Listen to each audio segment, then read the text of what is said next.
Hello students, welcome back to my channel Shubham lecturer. Student, आज का ये वीडियो क्लास 12 इंग्लिश का एक बहुत ही इंपॉर्टेंट वीडियो है और ये वीडियो उन सभी स्टूडेंट्स के लिए इंपॉर्टेंट है जो 12th में है और जिनको 2023 बोर्ड एग्जाम देना है, क्योंकि इस वीडियो में मैं आपके लिए लेकर आया हूं क्लास 12 इंग्लिश का एक वायरल मॉडल पेपर। देखिए किस प्रकार से आपके बोर्ड एग्जाम में इंग्लिश का पेपर आएगा। ऐसे आएगा 2023 में इंग्लिश का पेपर।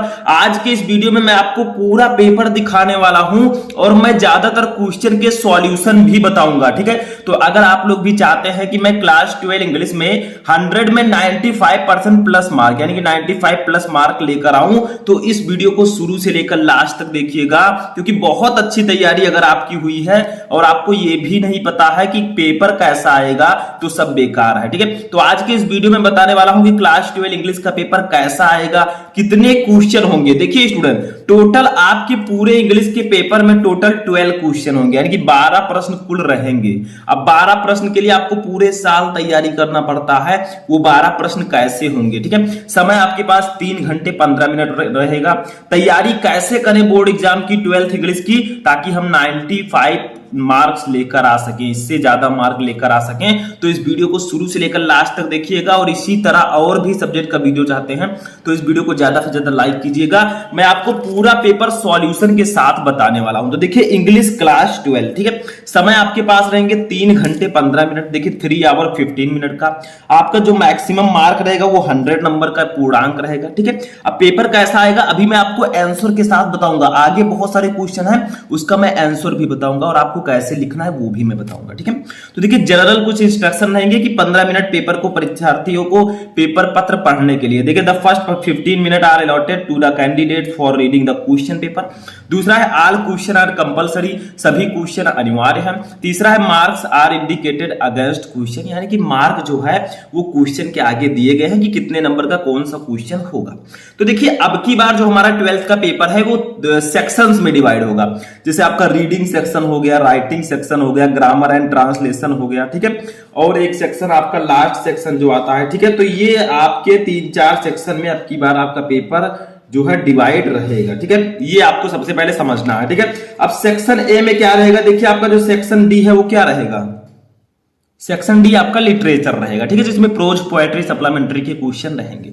तो सबसे पहले बात करते हैं सेक्शन ए का। सेक्शन ए का नाम है रीडिंग। रीडिंग का मतलब क्या होता है, पढ़िए पहले इसको। ठीक है, तो ध्यान दीजिएगा, आपको एक पैसेज दिया जाएगा। देखिए क्वेश्चन नंबर 1 है read the following passage carefully and answer the question that follow. ठीक है, यानी कि आपको एक पैसेज दिया गया है, ये आपके बुक से नहीं होगा, ये अलग से दिया जाएगा। ठीक है, अब आपको क्या करना होगा, इस पूरे पैसेज को ध्यान से पढ़ना है। जैसे देखिए man is gregarious animal living in a society, तो ये आपको पूरा पैसेज पढ़ना है। फिर करना क्या है, इसके नीचे 3 क्वेश्चन रहेंगे। ठीक है, कितने क्वेश्चन रहेंगे, ये आपका कितने नंबर का रहेगा पहले इसको जान लीजिए। ये आपका रहेगा 15 मार्क्स का। जो रीडिंग सेक्शन है वो आपका 15 नंबर का रहेगा, ये ध्यान रखिएगा। ठीक है, जैसे ये आपका है एक पैसेज, पैसेज के नीचे 5 क्वेश्चन रहेंगे। ए जैसे है why is man called a gregarious animal. ठीक है, तो इन सबका आंसर आपको इसी पैसेज में मिलेगा, ध्यान रखिएगा। जैसे देखिए man is a gregarious animal living in society, his neighbour are people who are immediately around him. ठीक है, अब देखिए दूसरा क्वेश्चन है what crucial role do our neighbour play in our lives. C है how is loving our neighbour equal to loving God. तो ये सब 3 क्वेश्चन हो गए। अभी 2 क्वेश्चन और है। देखिए एक क्वेश्चन के लिए आपको 3 नंबर मिलेगा। ठीक है, अब इसका आंसर मैं इसमें बताने वाला नहीं हूं, आगे के जो टॉपिक है जैसे आपका ग्रामर सेक्शन है उन सबका आंसर मैं बता दूंगा। ठीक है, कुछ और चीजें उनका आंसर बता दूंगा, क्योंकि इसका आंसर बताऊंगा तो बहुत लॉन्ग वीडियो हो जाएगा। इसका आंसर मैं दूसरे वीडियो में लेकर आऊंगा, लेकिन मैं तभी लाऊंगा जब आप इस वीडियो को ज्यादा से ज्यादा लाइक करेंगे, चैनल को सब्सक्राइब करेंगे। ठीक है, अब देखिए डी है why is it good to have friendly relation with our neighbour, 3 number का। और एक ये है which word in the passage means closeness, ये 3 नंबर का। ठीक है, यानी कि टोटल 3-3 नंबर के 5 क्वेश्चन रहेंगे, 15 नंबर आपको मिलेगा। ठीक है, कैसे रहेंगे, ये पैसेज दिया रहेगा, पैसेज से रिलेटेड 5 क्वेश्चन रहेंगे और इसके लिए आपको 15 नंबर दिया जाएगा। तो सेक्शन ए जो होगा इसमें एक पैसेज रहेगा, उससे रिलेटेड क्वेश्चन रहेंगे 15 नंबर। ठीक है, अब सेक्शन बी पर आते हैं। इसका नाम है राइटिंग। राइटिंग का मतलब आपको लिखना है। लिखना तो उसमें भी है, नाम केवल रीडिंग है, लेकिन राइटिंग में क्या लिखना है, लेटर और आर्टिकल्स आपको लिखने हैं। जैसे देखिए सेकंड क्वेश्चन है right an article on any one of the following topics in about 100 to 150 word. यानी कि आपको क्या करना है, इन तीनों में से किसी एक टॉपिक पर आर्टिकल लिखना है लगभग 100 से 150 वर्ड में। इसके लिए आपको 10 नंबर दिया जाएगा। तो जो आपका राइटिंग सेक्शन होगा ये 20 नंबर का रहेगा। देखिए अभी आर्टिकल मैं बता रहा हूं, अभी लेटर भी बताऊंगा, ठीक है। तो इसमें करना क्या है, जैसे India a land of natural beauty, joint family system, need of the hour, my plans for future, ठीक है। 3 आर्टिकल हैं, 3 में से किसी एक पर ही आपको आर्टिकल लिखना है, 10 नंबर आपको मिल जाएगा, वो भी 100 से 150 वर्ड में। आर्टिकल कैसे लिखते हैं मैंने आपको 1-2 वीडियो में बता चुका हूं। अगर नहीं आप लोग सोचते हैं कि दूसरा मैं बनाऊं तो मैं आप लोगों को कमेंट कर दीजिएगा, मैं बना दूंगा वीडियो आर्टिकल राइटिंग पर भी, ठीक है। अगर आप लोग सर्च करेंगे आर्टिकल राइटिंग शुभम लेक्चरर, आपको वीडियो मिल जाएगा, वहां से भी जाकर देख सकते हैं, ठीक है। अब देखिए तीसरा क्वेश्चन है, write a letter to the editor of your national daily to show your concern on growing use of disposable wares, ठीक है। 10 नंबर का रहेगा, यानी कि आपको लेटर लिखना है, एडिटर लेटर, ठीक है। अगर मान लीजिए आपको नहीं पता है तो और लगा हुआ है अथवा, ठीक है। दूसरा लेटर दिया गया है, write a letter to the principal of your school to complaint against the shortage of latest sports magazines in the library. तो 10 नंबर का आपका ये रहेगा, 2 रहेंगे, 2 में से एक पर आपको लेटर लिखना होगा। दैट्स वेरी सिंपल, तो इसको आप लोग लिख लीजिएगा, ठीक है। तो सेक्शन बी जो होगा राइटिंग सेक्शन, दैट्स 20 मार्क्स, इसके लिए आपको 20 मार्क दिए जाएंगे। 10 नंबर के रहेंगे आर्टिकल राइटिंग, 10 नंबर का रहेगा letter writing, that's very simple. Section C पर आते हैं, ग्रामर सेक्शन अब हमारा आ गया है, इसको थोड़ा सा ध्यान देना है। देखिए सबसे पहला क्वेश्चन है क्वेश्चन नंबर 4। देखिए 10 नंबर का रहेगा, 5 क्वेश्चन रहेंगे 2-2 नंबर के। देखिए choose the correct option to answer the following question, ये लगभग ऑब्जेक्टिव टाइप के रहेंगे। जैसे देखिए ए है the absence of government in a country is called, यानी कि किसी देश में सरकार की अनुपस्थिति को हम क्या कहते हैं। ये वन वर्ड सब्स्टिट्यूशन है, एक शब्द के लिए एक शब्द। देखिए उसे हम लोग बोलते हैं एनआरची। एनआरची का मतलब होता है अराजकता या शासनहीनता, जिसमें कोई शासक ही ना हो, जिसमें कोई राजा ही ना हो, यानी कि जिसमें कोई सरकार ही ना हो। तो the absence of government in a country is called, यानी कि किसी देश में सरकार की अनुपस्थिति को क्या कहते हैं, तो एनआरची कहते हैं, ठीक है। बी देखिए the phrase inching towards mean, यानी कि इंचिंग टूवर्ड्स का फ्रेज क्या होगा, ठीक है, ये आपको बताना है। तो इसका फ्रेज होगा ऑप्शन नंबर 3, ठीक है। To move slowly in a direction, किसी दिशा में, किसी एक दिशा में धीरे धीरे चलना। तो इंचिंग टूवर्ड का मीनिंग होगा to move slowly in a direction, ठीक है। तो ऐसे ही आपको सही आंसर लिखना होगा, ठीक है। आगे मैं आपको बहुत सारे क्वेश्चन बताऊंगा, तो इसको भी नोट कर लीजिए। चलिए नेक्स्ट क्वेश्चन देखते हैं। अब देखिए नेक्स्ट क्वेश्चन हमारा है सी वाला, ध्यान दीजिएगा। The synonyms of meagre is, यानी कि मीगर का सिनोनिम क्या होता है। सिनोनिम्स का मतलब समानार्थी शब्द। अब मीगर का मतलब होता है अल्प या थोड़ा, ठीक है, अल्प या थोड़ा। तो इसका हो जाएगा स्कैंटी। स्कैंटी का मतलब भी होता है अल्प या थोड़ा, ठीक है। तो मीगर का सिनोनिम होगा स्कैंटी, यहां पर सिनोनिम पूछा गया। डी देखिए one should do his duty, which word in this sentence is an error, यानी कि one should do his duty, सभी को अपने कर्तव्य का पालन करना चाहिए। तो यहां पर किस शब्द में गलती है पूछा जा रहा है आपसे। तो देखिए हिज में गलती है, यहां पर हिज में गलती है। क्यों गलती है, क्योंकि हम वन शुड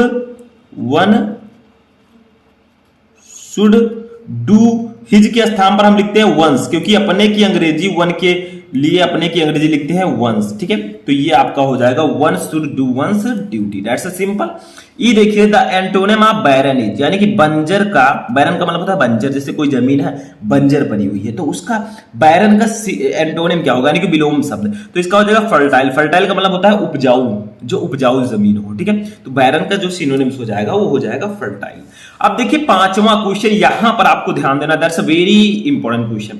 देखिए ये आपका डायरेक्ट एंड इनडायरेक्ट यहां से स्टार्ट होता है। Change any one of the following in indirect speech, यानी कि आपको इन दोनों में से किसी एक को इनडायरेक्ट में कन्वर्ट करना है। फर्स्ट सेकंड 2 दिए गए हैं, तो इसका मैं आंसर भी बताऊंगा, डोंट वरी, ठीक है। देखिए सबसे पहला है I said don't waste your time, मैंने कहा अपना समय बर्बाद मत करो, अपना समय नष्ट मत करो। किससे कहा, मैंने उससे कहा। तो यहां पर आप उससे मान सकते हैं, थोड़ा दिमाग लगाइएगा। मैंने कहा अपना समय बर्बाद मत करो, किससे कहा, मैंने उससे कहा, ठीक है। तो यहां पर हिम हम मान सकते हैं। तो देखिए कौन सा सेंटेंस है, डोंट वेस्ट योर टाइम, ये आपका इंपरेटिव सेंटेंस। तो क्या लिखेंगे, आई। अब देखिए क्या कहा जा रहा है, अपना समय बर्बाद मत करो, यानी कि एडवाइस दिया जा रहा है, सलाह दिया जा रहा है। तो यहां पर सैड टू के स्थान पर एडवाइस लिखेंगे। यहां पर सैड टू रहेगा, आई एडवाइज्ड हिम, आप सैड टू हिम भी मान सकते हैं, ठीक है। अब देखिए डोंट वेस्ट योर टाइम, यानी कि डोंट है तो नॉट टू लिख देंगे, नॉट टू, क्योंकि हम इंपरेटिव में टू लिखते हैं। तो डोंट है निगेटिव, तो नॉट पहले लिखेंगे तब टू लिखेंगे, ठीक है। Not to waste. अब देखिए योर है सेकंड पर्सन का प्रोनाउन, ये बदलेगा ऑब्जेक्ट से, ऑब्जेक्ट है हिम, हिम का क्या हो जाएगा हिज, ठीक है, हिम का क्या हो जाएगा हिज टाइम, हिज टाइम, ठीक है। तो थोड़ा दिमाग आपको लगाना है।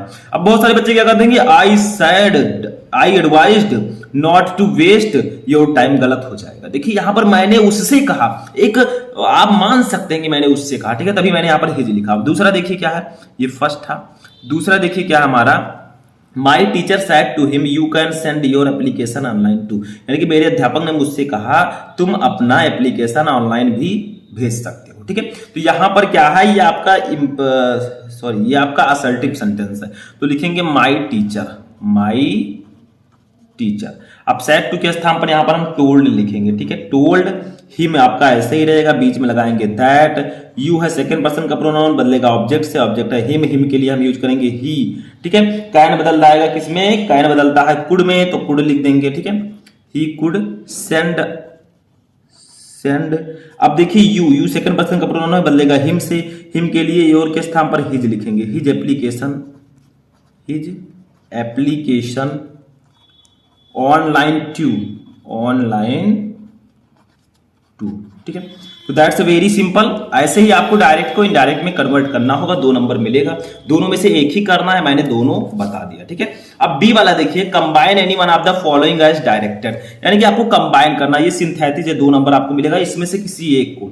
जैसे फर्स्ट है I can give you a dress, my mother gifted it to me, यानी कि मैं तुम्हें एक ड्रेस दे सकती हूं, मेरी माता जी ने मुझे गिफ्ट में दिया था। तो इसको कॉम्प्लेक्स में बदलिए, कैसे बदलेंगे देखिए ध्यान दीजिएगा, ये बी का फर्स्ट है, ठीक है, तो लिखेंगे माई, आई पहले हम लिखेंगे आई कैन गिव यू, ठीक है, I can give you a dress, a dress, ठीक है। अब बीच में हम लगा देंगे which my mother gifted me, gifted me, ठीक है। तो मैं तुम्हें एक ड्रेस दे सकती हूं जिसको मेरी माता जी ने मुझे उपहार में दिया था, यानी कि गिफ्ट में दिया था, ठीक है। तो ऐसे ही आपको कंबाइन करना होगा। सिंथेसिस का मतलब होता है 2 या 2 से अधिक सेंटेंसेस को जोड़कर एक सेंटेंस बनाना, बट मीनिंग नहीं बदलना चाहिए, ठीक है। तो वही चीज यहां पर है। अब दूसरा देखिए, डू इट लीव इट, इसे करो इसे छोड़ दो, ठीक है। इसे कंपाउंड में बदलना है आपको, कंपाउंड सेंटेंस में। तो क्या लिखेंगे, हम लिखेंगे डू इट और लीव इट, इसे करो या इसे छोड़ दो, ठीक है। तो ये आपका बदल चुका है कंपाउंड सेंटेंस में, ठीक है। तो सिंपल सा है। अब सी वाला देखिए, change any one of the following as directed I, इसका मतलब है ये ट्रांसफॉर्मेशन है, यानी कि आपको जो ब्रैकेट में दिया गया है उसके अनुसार इसे ट्रांसफॉर्म करना है। जैसे देखिए क्या है, आई कैन डू इट, मैं इसे कर सकता हूं, इसको पैसिव वॉइस में बदलिए। तो बहुत सारे स्टूडेंट कहेंगे अरे सर इसको पैसिव वॉइस में कैसे बदलेंगे, तो मैं इसे कर सकता हूं, किसे, इसे। तो हम पैसिव वॉइस में जब इसको बदलेंगे तो लिखेंगे, आप पहले लिखेंगे इट, क्योंकि पैसिव वॉइस बदलते समय हमें पहले ऑब्जेक्ट लिखना होता है, तो इट लिखेंगे, ठीक है। कैन को कैन ही रहने देंगे, तो पैसिव वॉइस में बदलते हैं कैन को, तो कैन बी लगा देते हैं, ठीक है। तो इट कैन बी, डू का थर्ड फॉर्म लिखेंगे क्योंकि पैसिव वॉइस में थर्ड फॉर्म लिखेंगे, डन बाय लिखेंगे और आई के स्थान पर मी लिख देंगे, सब्जेक्ट को बाय लगाकर लिख देंगे ऑब्जेक्टिव केस में, ठीक है। सेकंड देखिए हमारा क्या है, this is the most effective remedy for this disease, यानी कि यह इस रोग के लिए सबसे कारगर उपाय है, ठीक है, सबसे प्रभावी उपाय है।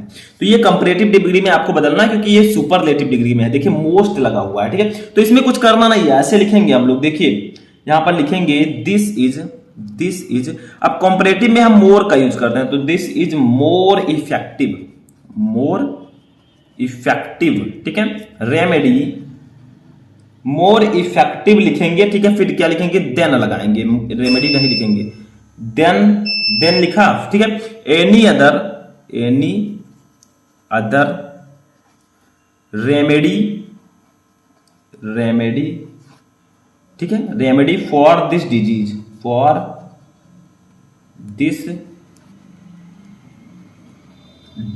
ठीक है। तो this is more effective than any other remedy for this disease, ठीक है, यानी कि यह इस रोग के लिए किसी और उपाय से अच्छा है, ठीक है, समझ में आया। तो ये आपका हो जाएगा ये कॉम्परेटिव डिग्री में कन्वर्ट हो चुका है। तो देखिए मैं आंसर इसलिए बता रहा हूं ताकि आपको समझ में आए, बाद में प्रॉब्लम्स ना हो, ठीक है, थोड़ा बहुत समझ जाएंगे तो बेटर रहेगा। अब डी वाला देखते हैं क्या है। डी वाला, correct any one of the following sentence, यानी कि किसी एक सेंटेंस को करेक्ट कीजिए, दोनों में से 2 नंबर का रहेगा ये, ठीक है, किसी एक को आपको सही करना। इसमें होगा क्या, सेंटेंस में गलती होगी उसको सही करके लिखना होगा। जैसे फर्स्ट देखिए, you are senior than me, तुम मुझसे सीनियर हो, ठीक है, तो इसका क्या हो जाएगा, यू आर सीनियर, और जूनियर उनियर के साथ में हम लगाते हैं देन का यूज नहीं करते, टू का यूज करते हैं, तो you are senior to me. दूसरा देखिए क्या है, कैटल्स आर ग्रेजिंग, यानी कि मवेशी चर रहे हैं, तो इसमें गलती क्या है, देखिए कैटल्स हम नहीं लिखते हैं प्लूरल में, हम द कैटल लिख देते हैं, ठीक है, द कैटल आर ग्रेजिंग, ठीक है, आर ग्रेजिंग यानी कि मवेशी चर रहे हैं, ठीक है, पशु चर रहे हैं। तो ये आपका हो जाएगा सिंटैक्स, ठीक है, यानी कि जो गलतियां होंगी उसको सही करके लिखना होगा। तो इतना तो मैंने आंसर बता दिया।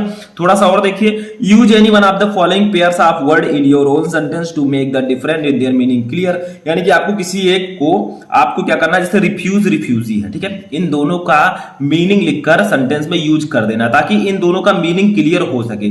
जैसे सेल है तो सेल का मतलब होता है बेचना, इस सेल का मतलब होता है कोशिका, ठीक है, तो आप लिखेंगे सेल का मतलब क्या होता है, बेचना, तो आप कुछ भी लिख सकते हैं, you can not sell this watch, ठीक है। अब देखिए दूसरा सेल है, सेल का मतलब होता है कोशिका, ठीक है। अब इन दोनों को लिखकर आप लोगों को क्या करना है, आवर बॉडी, यानी कि हमारा शरीर जो है बहुत सारी कोशिकाओं से मिलकर बनी होती है, तो दोनों का वाक्य प्रयोग कर देना है ताकि दोनों का मीनिंग क्लियर हो जाए, बस इतना ही करना है, ठीक है, मैं आपको आगे बताऊंगा, तो इसको नोट कर लीजिए, ठीक है। चलिए नेक्स्ट देखते हैं। अब देखिए आते हैं अपने 6 नंबर पर। देखिए इसमें क्या, translate the following passage in English, यानी कि 5 नंबर का ये रहेगा, आपको इस पैसेज को, इस हिंदी वाले पैसेज को पूरे इंग्लिश में ट्रांसफॉर्म करना है, ट्रांसलेट करना है। इसके लिए आपको 5 नंबर मिलेंगे। थोड़ा बहुत आपका मीनिंग अच्छा होना चाहिए, आप कुछ भी कर सकते हैं, ठीक है, ऐसा नहीं है कि आपका यही आएगा पैसेज, कुछ भी आ सकता है बोर्ड एग्जाम में, कोई जरूरी नहीं यही क्वेश्चन और यही पैसेज आए, ठीक है, तो आपको ध्यान से उसको इंग्लिश में ट्रांसफॉर्म करना होगा। सेक्शन सी हमारा यहाँ पर खत्म होता है, जो हमारा ग्रामर सेक्शन था। आप सेक्शन डी पर आते हैं जो कि है लिटरेचर। लिटरेचर में हमारे प्रोज, पोएट्री ये सब आ जाते हैं, ठीक है, सप्लीमेंट्री। देखिए क्वेश्चन नंबर 7 है, answer the following question in about 40 word each, ठीक है, यानी कि आपको 2 क्वेश्चन दिए गए हैं, इसका आंसर आपको 40 वर्ड में देना है, 8 नंबर मिलेगा। एक क्वेश्चन के 4 नंबर, 2 क्वेश्चन के लिए 8 नंबर। जैसे ए देखिए, who are the inhabitants of Seemapuri, what do they do for their survival, ठीक है, और मान लीजिए आपको नहीं पता तो और लगा है, who was Rajkumar Shukla, what did he be do to bring Gandhi ji to Champaran, ठीक है, तो ये 2 क्वेश्चन है, दोनों में से किसी एक को कीजिए, आपको 4 नंबर मिलेगा। ऐसे बी वाला देखिए, why did mister Hamel blames parents and himself for not paying proper attention to the study of French, और लगा है, ये नहीं पता है तो why did the peddler consider the words as a rat trap, ठीक है। तो देखिए यहां पर क्वेश्चन देखिए 4 रहेंगे, आपको 2 ही करना होगा, लेकिन ध्यान दीजिएगा जैसे ए वाला क्वेश्चन है, इसमें 2 क्वेश्चन है, इस दोनों में से किसी एक को करना जरूर है, ठीक है, ऐसा नहीं है कि आप इसी के दोनों को कर दें और सोचें मुझे 8 नंबर मिल जाएगा, ऐसा बिल्कुल नहीं है। आपको ए वाला है, इसमें से एक ही करना है, बी वाला इसमें से एक करना जरूरी है, ठीक है, तो 8 नंबर आपको मिलेगा, यानी कि ये प्रोज के शॉर्ट आंसर टाइप क्वेश्चंस हैं, इसके लिए आपको 8 नंबर मिलेगा। अब प्रोज के ही एक और क्वेश्चन रहेगा जो कि लॉन्ग क्वेश्चन होगा, क्वेश्चन नंबर 8, ठीक है। Answer any one of the following in about 80 word, यानी कि आपको क्या करना है, 2 क्वेश्चन दिया जाएगा, ए और बी। अब इन दोनों में से किसी एक का आंसर आपको 80 शब्दों में देना है, लॉन्ग क्वेश्चन है, 7 नंबर आपको इसके लिए मिलेगा।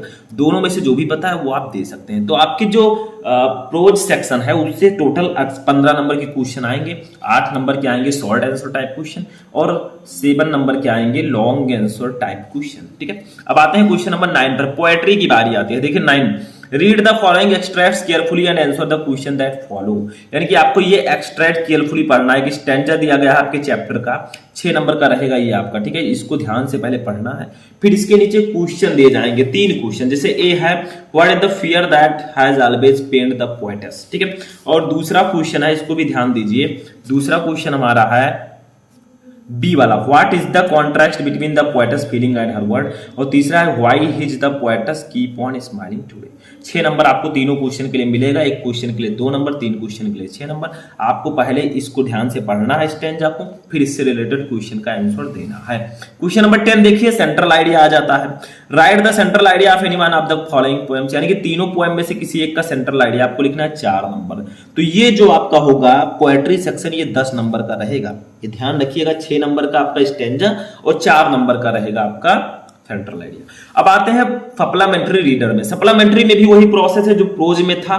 2 क्वेश्चन आपको शॉर्ट आंसर टाइप क्वेश्चन के करने हैं 8 नंबर का, और 1 क्वेश्चन लॉन्ग करना है 7 नंबर का, टोटल 15 नंबर का ये भी रहेगा। जैसे देखिए answer the following question in about 40 word, यानी कि आपको इनका आंसर 40 वर्डों में देना है। जैसे ए देखिए, what thing on the third level we are different from those on the other level, ठीक है। या आप कह सकते हैं describe the environmental feature of Antarctica. तो दोनों में से किसी एक को कीजिए, 4 नंबर क्लियर। ऐसे देखिए बी वाला है, why did the Maharaja decide to suffer the huge loss instead of allowing the British officer to get photograph with the hunter king, ठीक है। तो ये आपका हो गया, ये नहीं पता तो इसको कर दीजिए, why was Joe not happy with Jack's end of Roger skunk story, इसको कर दीजिए 4 नंबर इसके लिए, यानी कि 8 नंबर आपको दिया जाएगा। दोनों में से किसी एक को करना है, इसको भी दोनों में से किसी एक को करना है। तो 8 नंबर के शॉर्ट आंसर टाइप क्वेश्चन रहेंगे। अब देखिए 12 नंबर है, answer any one of the following question in about 80 word. आपके लॉन्ग आंसर टाइप क्वेश्चन आ जाते हैं, 80 शब्दों में आंसर देना है। 2 क्वेश्चन है कि 2 में से किसी एक का देना है, 7 नंबर आपको मिलेगा, यानी कि 15 नंबर के ये भी रहेंगे, ठीक है। तो ये आपका हो गया 45 नंबर का। देखिए 15 नंबर का ये हो गया, 15 नंबर का प्रोज 30, और 10 नंबर का आपका हो गया पोएट्री, ठीक है। तो 40 नंबर का आपका केवल लिटरेचर रहेगा। तो टोटल आपके 100 मार्क का पेपर कैसा आएगा मैंने बता दिया। अगर आपको समझ में आ चुका है बहुत अच्छी बात है, नहीं समझ में आया वीडियो को दोबारा देखिए, क्योंकि जब तक आपको पेपर पता नहीं रहेगा, पेपर पैटर्न पता नहीं होगा, आप एग्जाम में कॉपी अच्छे से नहीं लिख पाएंगे। तो आज का ये वीडियो कैसा लगा कमेंट करके बताइएगा। हम मिलेंगे किसी नेक्स्ट वीडियो में नेक्स्ट टॉपिक के साथ। इस वीडियो को ज्यादा से ज्यादा लाइक कीजिएगा, अपने दोस्तों के साथ शेयर कीजिएगा, ताकि उनको भी इसका लाभ मिल सके। तो चलिए मिलते हैं किसी नेक्स्ट वीडियो में नेक्स्ट टॉपिक के साथ, तब तक के लिए जय हिंद।